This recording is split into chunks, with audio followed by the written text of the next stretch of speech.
Student athletes at Troy University were informed Wednesday night that within the next 30 days, every student athlete will be drug tested. Director of Athletics John Hartwell says this program was implemented following incidents that occurred during the semester break. The holiday break this year was one of tragedy and loss, not only for Troy University as a whole, but certainly in athletics. And from athletics perspective, what we want to do, these incidents have caused us internally to do some more soul searching and say, hey, what can we do to try to prevent this in the future? The procedure will begin with a baseline test of all student athletes in all sports at Troy. Then each month there will be a random selection of student athletes tested. Our reasoning for doing this is not to, quote, catch people, certainly, but to make it a deterrent, to make it an education process. You know, certainly we have a drug policy in place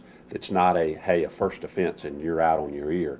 It's a first offense. We want to get you help. We want to get you counseling. Certainly if it's a repetitive problem that doesn't correct itself over a period of time, then yes, it's going to result in suspensions from play and then possibly, loss of scholarship and suspension from the university. Hartwell said if there are individuals who are unable to meet the standards necessary to remain in collegiate competition, cuts can and will be made regardless of the student athlete in consideration. Whether it's somebody who's a star and a starter, and somebody who, yes, if they're removed from a team, could potentially be the difference in a win and a loss, versus the last person, on the bench on a team. We've got to be objective in how we treat this.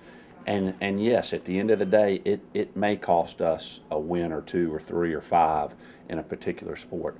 But if we can send that message, that is relatively obscure compared to the loss of life that we've suffered and the ruining of lives that have been suffered over this break. And certainly I think it's a message that we've got to get out there and stand for.